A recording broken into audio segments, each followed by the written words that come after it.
Então, olha, continuando aqui, essa aqui é a semana 2, né? Então, aquela lá, a primeira semana, é mais uma apresentação. Tal, né? Então, aqui tem as pontes de Königsberg, né? Königsberg.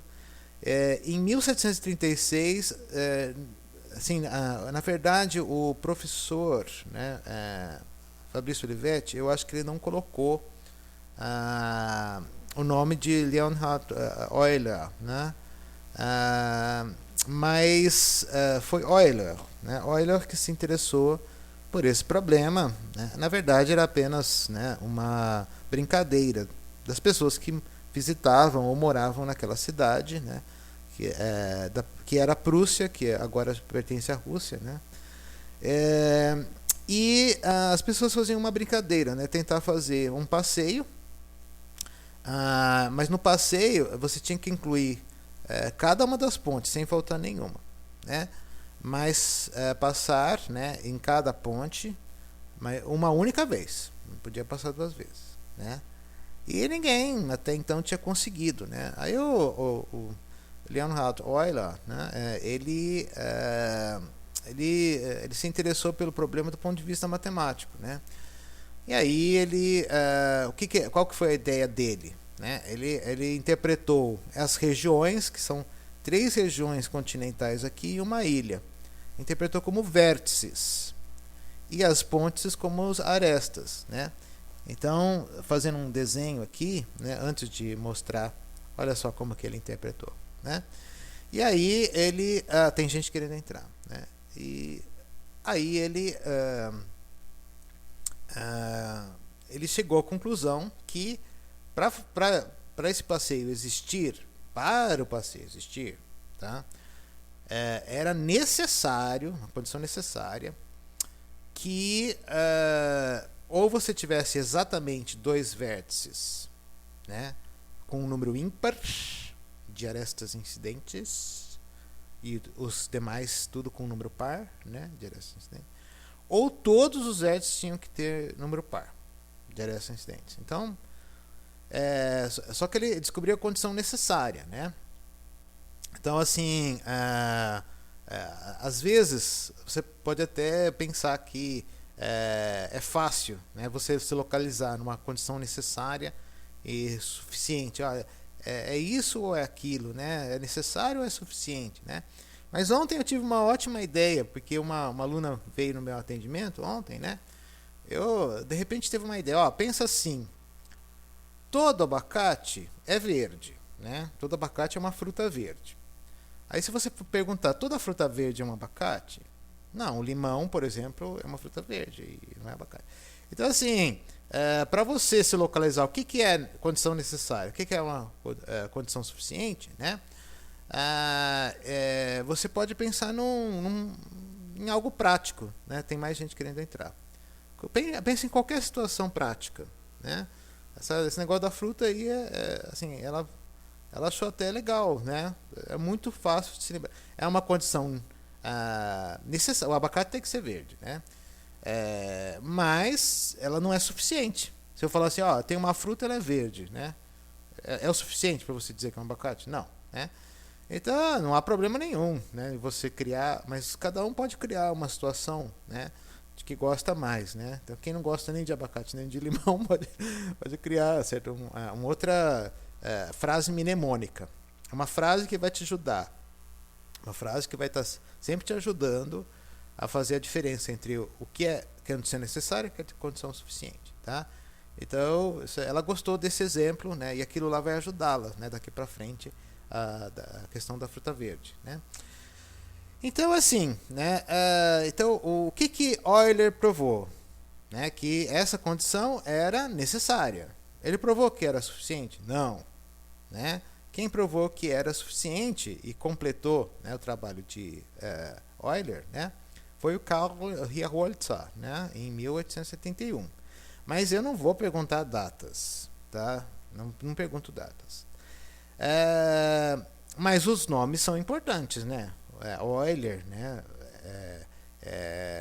Aliás, também tem, eu cito Euler, quer ver? Deixa eu só diminuir um pouco, né? Nesta nesta lista aqui, ó. Eu não, no fim das contas, eu resolvi não cobrar grafo planar, tá? Porque o professor Fabrício Olivetti ele não ficou em cima disso. Mas essa aqui tem a famosa fórmula, deixa eu até aumentar o tamanho da letra, né? Essa fórmula aqui, tenho certeza que na matemática que vocês viram, ó. Fórmula de Euler-Poincaré, né? Não que eles tenham trabalhado juntos.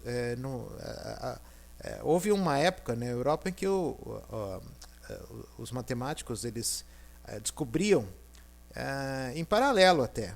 Eles podem ter até trabalhado separadamente, né? Então, por exemplo, né,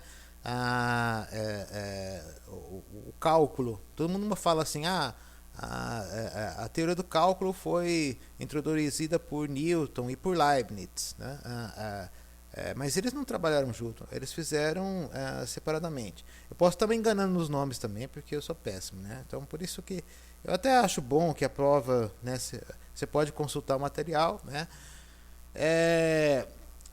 Eu recomendo não consultar ninguém, né? Tenta fazer você consegue, né? Sabe? Olha, vou falar uma coisa, né? Teve uma vez, né? No começo, quando eu comecei a dar aula na UFBC, tinha um aluno assim, o aluno era muito bom, ele fez a primeira prova, nossa, foi muito bom, né? Aí a segunda prova, não deu meia hora, ele me entregou em branco, né? Eu falei assim, não acredito, você fez a primeira prova, né? A sua nota foi 10 na primeira, você está me entregando em branco agora, né? Aí ele falou assim, professor, deu um branco, eu não me lembro, não. Ele falou assim, falta 1h30 de prova ainda. Ele falou, senta lá, respira fundo, ó. Respira bem fundo, você vai conseguir, tá? Aí tudo bem, aí eu devolvi a prova para ele, né? Aí ele sentou lá, né? E conseguiu, realmente, ele conseguiu se lembrar, né? Então vocês conseguem fazer sozinhos, né? Disso vocês podem ter certeza. Eu dei até aquela dica do Ctrl F, né? Por exemplo, você está com dúvida, né? Por exemplo, eu estou aqui, ó, abri o slide, né? Como é que é o nome do cara, né? Ria-Holzer, né? Ria-Holzer, né? Eu não precisa nem escrever tudo, não. Olha, vai dar Ria-Holzer, né? Aí já chega no slide e tal, tá certo? Então, assim, já te ajuda, né? Não estou dizendo que isso será suficiente, tá? Certo? Você tem que ler, tem que interpretar, tem que pensar, entendeu? Mas é claro que você consegue, né? Não transfira para uma outra pessoa o que você consegue fazer, né? Que nem, por exemplo, vamos supor que algum dia você queira aprender piano, né? O que você vai fazer? Você vai pedir para alguém ficar tocando para você? Você nunca vai tocar piano, né? Entendeu? Então, você quer tocar o piano, né? Você quer, né? Dar a sua interpretação da música, não importa, né? Então, assim, aí tem os conceitos de grau, né? Nós vimos o grau, na verdade, é o número de arestas que incide no vértice. Aí, que esse vértice é não orientado, ele não é orientado, né? Não tem setinhas. Se ele tiver setinhas, aí você tem um conceito mais, né, elaborado, que é o grau de entrada e o grau de saída, né? Aí incide entrando ou incide saindo, né? Então, assim, e isso, assim, na prática você tem, porque, por exemplo, se você pega o mapa de uma cidade, né? Você tem ruas que são duas mãos, que são mão única, entendeu? Então você tem isso na prática, né? Então, assim, ó, a gente já fez esse exercício, esse aqui deu um grafo euleriano, né? Esse aqui não deu euleriano, né? Não deu, né? Vocês devem se lembrar, né, que a gente fez. Mas como eu estou fazendo revisão da teoria, eu só vou parar se alguém escrever para mim, tá? Professor, eu quero exercício tal. Aliás, onde é que está a minha janela do chat? Deixa eu ver. Tá aqui? Vou ter que parar o screen share para ver se alguém escreveu no chat, né? Não, ninguém escreveu, né? E aí vou voltar ao meu screen share, né? Aqui, ó. Vou voltar ao screen share. Eu vou voltar, né, a fazer a revisão da teoria, né? Até que alguém pode falar também, né? Professor, nesse momento eu tenho dificuldade com isso, eu quero fazer um exercício, tá? Então, tudo bem, aí eu paro.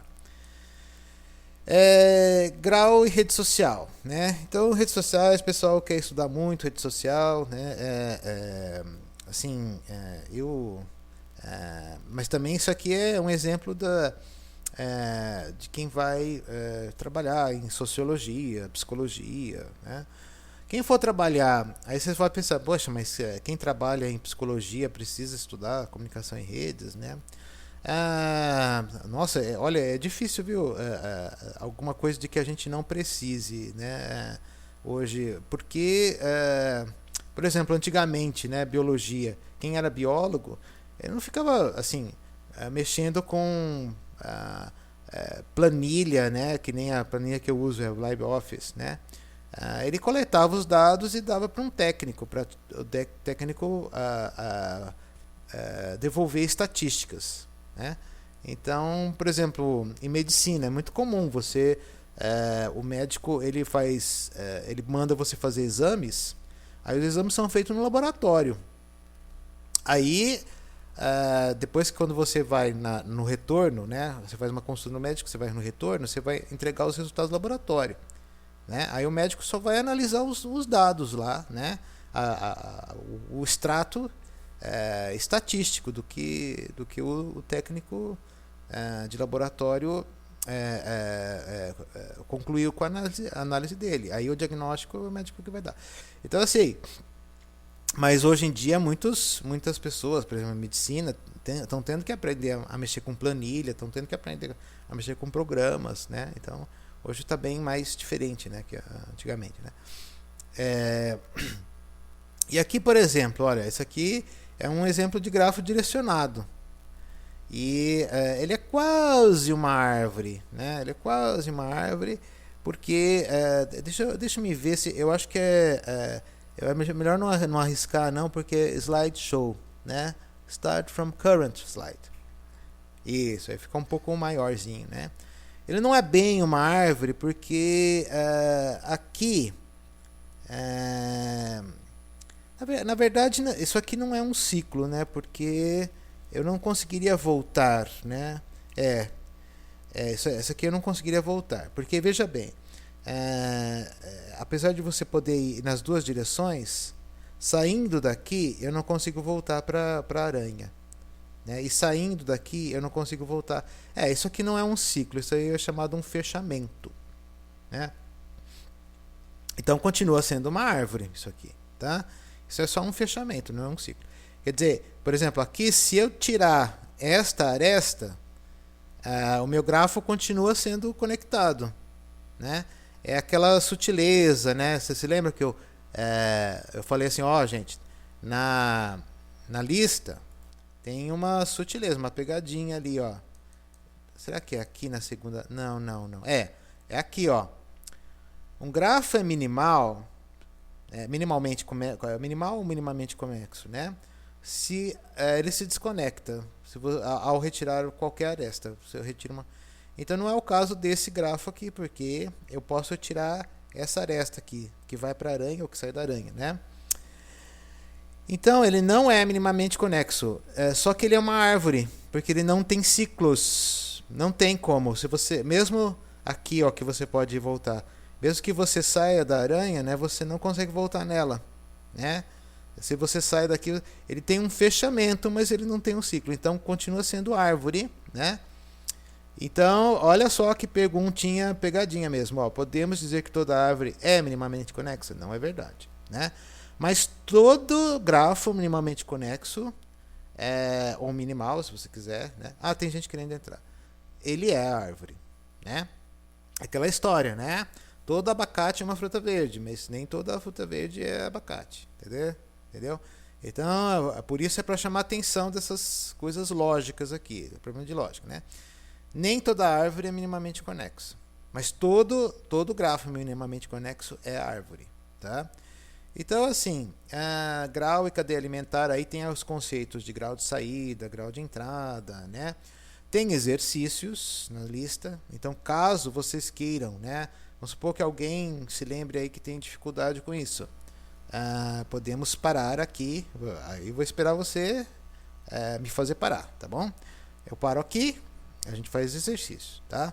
Se ninguém me avisar, se ninguém falar nada, né, ou não escrever na janela do chat, né, eu vou continuar com a revisão da teoria. E se você somar os graus de entrada e o grau de saída, a soma tem que dar a mesma, né? É aquela história, tudo que sobe um dia tem que cair, né? Tudo que entra um dia tem que sair, né? Mas você vai falar assim, mas essa soma não deu a mesma coisa aqui. Porque, não sei se vocês viram, nem tudo o professor Fabrício Olivetti ele separou, né? Tem os pássaros que só comem semente, tem os pássaros, né? Que tem outros aqui, ó, que comem insetos. Se bem que esse aqui ele se separou, né? Tem os pássaros que é a saída, né? Aqui teria que escrever pássaros que só comem sementes, pássaros insetívoros, né? Mas tem um erro aqui, a saída aqui no pássaro insetívoro. Não, tem 3. É isso, 3. É isso, é verdade. Então, os pássaros ele separou. Os insetos ele não separou, né? Ele colocou, por exemplo, grau de saída do inseto. Ele colocou desse tipo de inseto, que são insetos predadores. Aí o grau de saída é 3. Esse aqui que são insetos herbívoros, aqueles que comem folha, né? Que nem lagarta come folha, né? O grau de saída é 3. Cadê? Então, aí, ó. É 4, olha, 4. 4 o grau de saída. E não, ele pensou só nesse aqui, entendeu? Então, mas se você corrigir essas pequenas falhas aqui do grafo, você vai ver que a soma do grau de saída vai dar o grau de entrada. E o grau total, na verdade, ele é sempre o dobro, né? A soma vai dar sempre o dobro de um e de outro. Tanto que na lista tem até exercício. Tem de duas maneiras. Você pode, assim, grau de saída, assim, a gente sempre pensa assim, né? Um vértice qualquer. Isso aqui seria o terceiro vértice, porque está na terceira linha, o quarto vértice, porque está na quarta linha. Vou pegar esse aqui, ó. 1, 2, 3, 4, 5. Vou pegar esse aqui, 6. Qual o grau de saída do vértice 6? Aí você soma todos esses uns aí. Dá 4. Tem 4 vértices que saem. Então, 4 arestas. 4 arestas que saem do vértice 6. Né? E qual é o grau de entrada do vértice 6? Aí você tem que ir lá, tá? 1, 2, 3, 4, 5, 6. Tá? 3. Né? 3 entradas, né? 3 arestas entram no vértice 6. 4 arestas saem do vértice 6. Mas se você fizer a soma por linha e a soma por coluna, tem que dar a mesma coisa, né? Porque na verdade você está somando quantos uns tem ao todo na matriz. Então, se você está somando quantos uns tem ao todo na matriz, o resultado é o mesmo, que é o total de grau de saída, total do grau de entrada. Na verdade, é a soma de uns da matriz. Só isso. Né? O grau total de entrada e o grau total de saída, ambos são a soma total de uns da matriz. Por isso que tem que ser igual. Né? E quando você faz o grau total, na verdade você está multiplicando essa soma por 2. Por isso que ela dá o dobro. Né? Então, a importância das pessoas. Né? Aí, assim, será que isso é relevante em questão de teoria? Estudo sobre redes complexas surgiu... não, eu não cobro data. Né? Seu livro, o Shall Survive, quem vai sobreviver? Né? Assim, bom, né? Eu não cobraria datas, né? Também não cobro o nome de livro. Em qual livro, né? Quem que escreveu qual livro? Não, então, não precisa se preocupar, tá? Não vou dizer que não é interessante. Tem gente assim que gosta mais da parte histórica, né?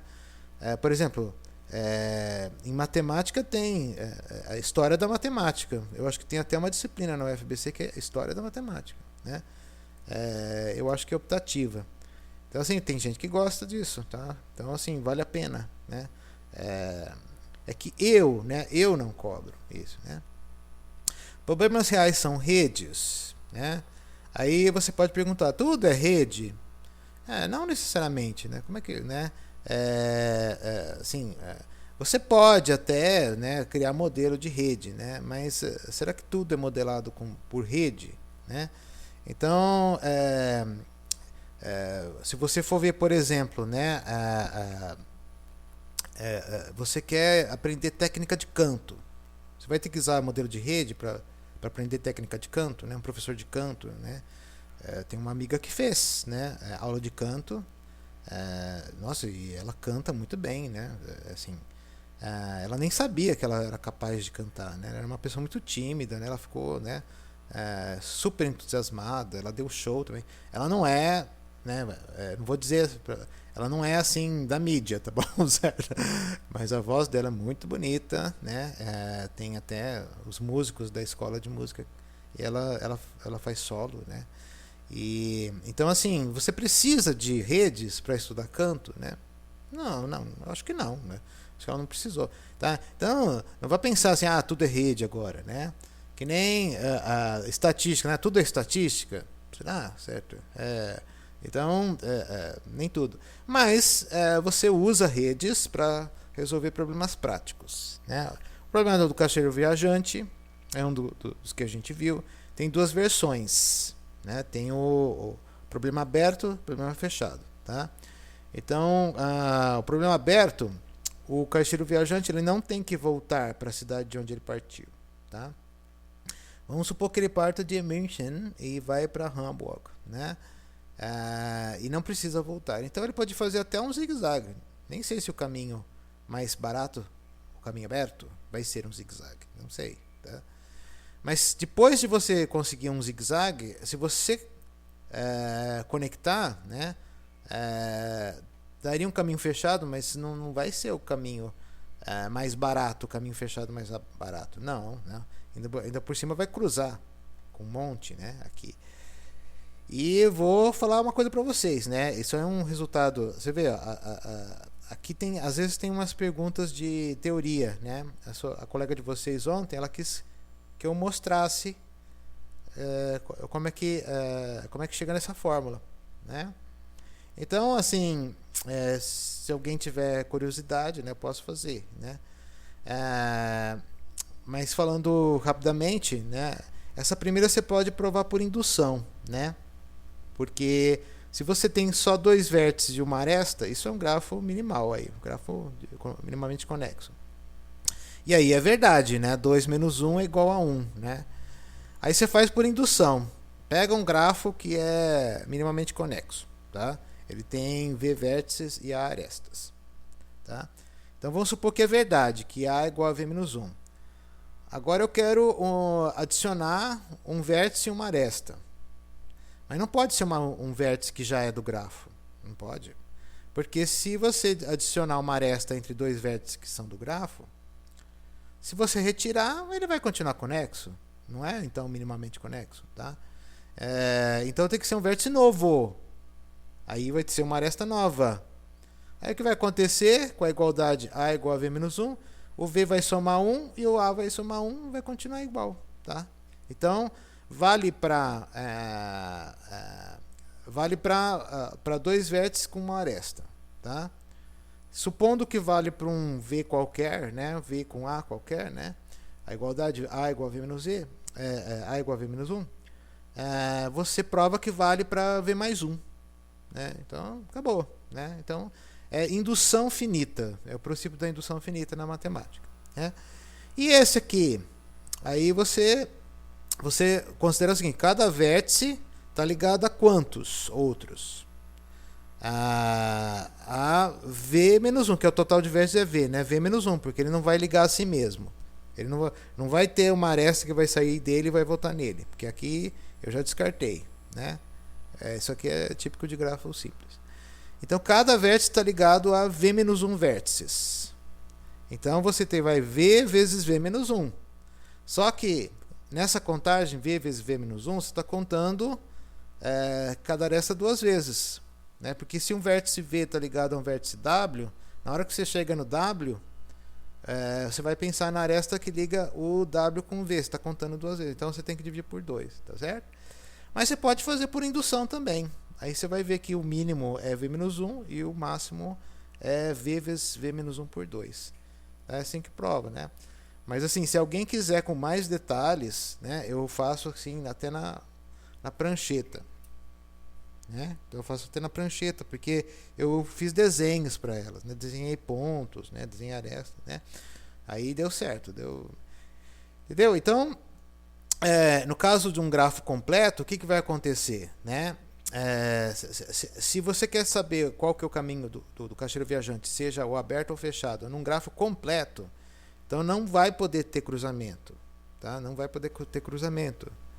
Então, assim, ao cruzar, se você supuser que você pode ir diretamente de uma cidade a outra que está aqui citada, né, por uma única aresta, se você puder fazer isso, né, então nenhum dos dois caminhos, seja o aberto ou fechado, poderá ter cruzamento. Porque aí você usa a desigualdade triangular, né, que vocês devem ter aprendido na matemática, né, desigualdade triangular. E aí você prova que se houvesse um cruzamento, na verdade você poderia diminuir o comprimento total do seu caminho. E o caminho do caixeiro viajante já é o menor. Como é que você consegue diminuir aquilo que é o mínimo, né? Então não tem como. Então, problemas reais sempre incorrem em redes? Não necessariamente. Eu falei daquela história, né, de aprender, né, aprender a cantar, né? Será que preciso de redes para isso? Não, certo. Estatística também, será que vocês precisam de estatística para tudo, né? Então, assim, para tomar decisões, né? O que eu quero fazer, né? O que eu quero seguir profissionalmente? Você vai olhar estatísticas, né? Tem gente que faz isso. Eu não. Eu nem, assim, na época também que eu fui escolher, né, minha profissão, né? Assim, eu nem tinha feito essa área da computação, né? Eu fiz, na verdade, engenharia de computação, né? Então, eu não fiz essa parte que é a parte, assim, era mais assim projeto de hardware, né? Então, assim, estudo de redes eu tive, mas não, assim, isso aí é mais ciência da computação, que é outro curso. Engenharia de computação e ciência da computação, eles têm muita coisa em comum, mas a gente não vê todas as coisas, né?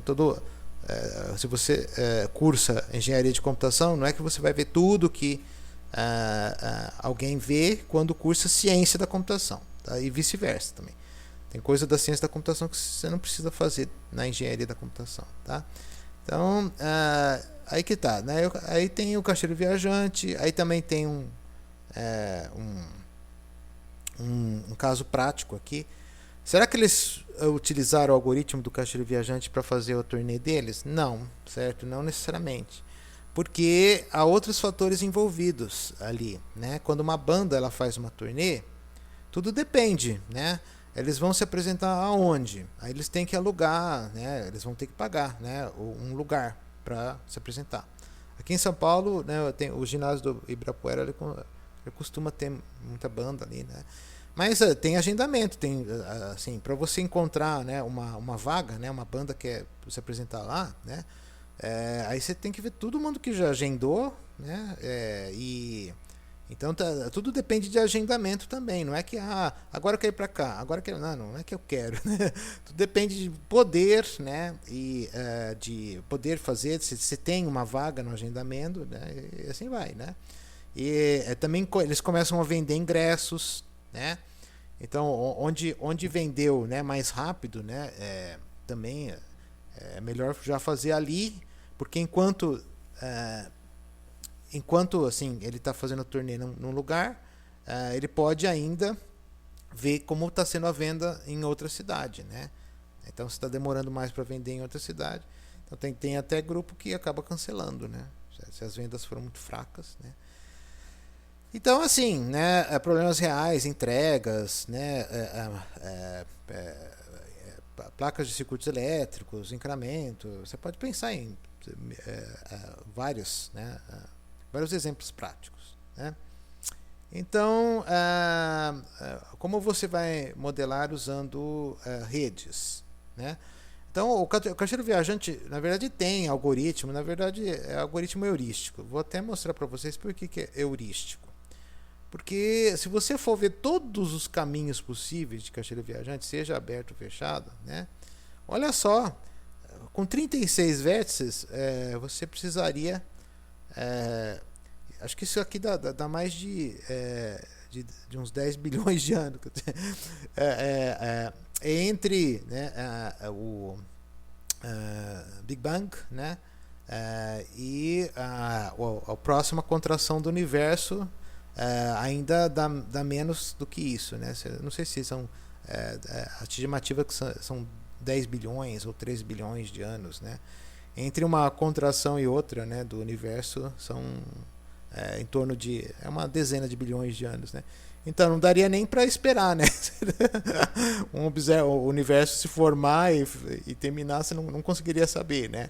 Então, os algoritmos, eles são heurísticos, tá? Preste bastante atenção, porque quando eu resolvi caixeiro viajante para vocês, eu falei assim, gente, a minha estratégia, é uma estratégia, tá? É pegar primeiro as arestas mais baratas. As arestas mais baratas. Depois vou tentando colar com as arestas de comprimento médio. Aí que começam a surgir as dificuldades. Às vezes eu tenho que apagar uma aresta mais baratinha e colocar uma mais cara, né?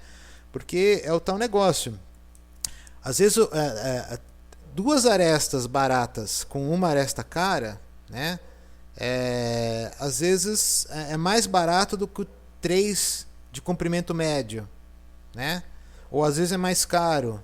Então eu comecei com as mais baratas, mas e se eu tivesse misturado no começo? Poderia ter misturado pequenas com comprimento médio, às vezes, entendeu? Porque é um problema realmente... Por isso que muitas heurísticas, né, elas usam estratégias que nem esse negócio. Por que você já vai pegando só as menores? Você poderia misturar as menores com as de comprimento médio, né? Aí você vai ter mais chances de fechar o seu ciclo. Então, as heurísticas usam estratégias assim, né? Essas que são as heurísticas, né? Então, assim, jogo de xadrez, você já deve ter visto, né, que existe software, se você quiser, até no celular. Oi, acho que alguém quer me fazer uma pergunta, né? Ah, tá. Eu estou ouvindo a mim mesmo, né? Então, na verdade, então, eu acho que deve ser delay, né? É delay do... Então, assim, jogo de xadrez, você pode programar. Vamos supor que você queira fazer computação porque você quer ser um programador de jogos. Aí você pode falar assim, mas programador de jogos é só entretenimento, né? Certo? Não, existem jogos educativos, né? Existem jogos educativos. Então a criança ela jogando aquele jogo, né? Ela vai aprendendo, né? Vocabulário, né? Então, assim, nem todo jogo assim é só para entretenimento. Claro que a criança vai se entreter, né? E ao mesmo tempo vai aprender, né? Então não é assim que todo jogo é só entretenimento, não. Às vezes é um jogo assim para exercitar a sua memória, né? Exercício de memória, isso é muito útil, né? A teoria de jogos. E aí outros problemas, né? Se você for pensar bem, né? Assim, tem várias, como eu falei para vocês, né, gente, eu não vou ler slides porque todo mundo sabe ler aqui, né? Mas, por exemplo, né, a primeira vez que eu falo de matriz de adjacência é aqui nesse. Eu acho que tem alguém querendo me perguntar, né? Eu não sei se eu vou dar um stop, né? Porque parece que alguém está querendo... tá, tem coisas no chat sim, ó. Deixa eu abrir a janela do chat. Ó, professor, aqui, ó, perguntando aqui, ó. Se um grafo tiver apenas um vértice, com um número ímpar de arestas, ele é euleriano? Veja, um gráfico que só tem um vértice, ele só tem um vértice, né? Então ele não está conectado a mais nenhum outro vértice. Então ele só pode se conectar a si mesmo, né? Então, na verdade, para usar o teorema de Euler, né, Como se trata de um caminho, você precisa de mais de um vértice. Tem um vértice só. Se você tem um vértice só, você não vai conseguir fazer um caminho, né? Mesmo que haja uma aresta ou várias arestas partindo dele e voltando nele, né? Na verdade, você não está fazendo um caminho, porque você não está saindo do lugar, né? Você, assim, na prática, né? Se você for ver, você fala assim, mas aquele exemplo que o senhor deu da cidade de São Paulo, se você pega a cidade como um vértice, alguém, para fugir do congestionamento, ela pode entrar no rodoanel e voltar para a própria cidade. É um exemplo de aresta que sai do vértice e chega nele mesmo, né? Mas aí, nesse caso, você não poderia tratar a cidade de São Paulo como um vértice. Se você teria, eu quero deste bairro ir para aquele outro bairro. Aí você teria que tratar os bairros como vértice, entendeu? Então, aí sim, você tem mais de um vértice, aí você pode fazer caminho, né? A outra pergunta, professor, você pode fazer um exercício de centralidade e proximidade? Sim. Então, vou fazer, só vou parar, eu vou... Entendi, tá. Então, é o seguinte, eu só vou terminar rapidinho esta parte da teoria, que é uma revisão de teoria, e em seguida já vou fazer o exercício de centralidade e proximidade, tá?